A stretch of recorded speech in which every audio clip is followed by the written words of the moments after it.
Hello everyone and welcome back to my channel. I'm Daniel and this time we have a broken clip on a lunchbox.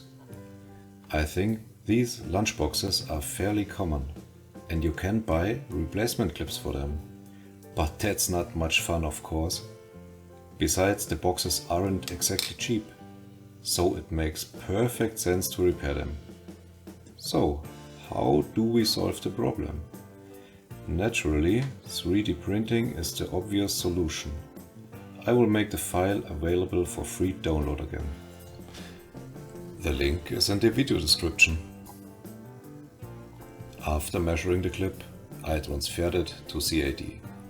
These days that's pretty quick, so I will spare you the details. There we have the finished piece.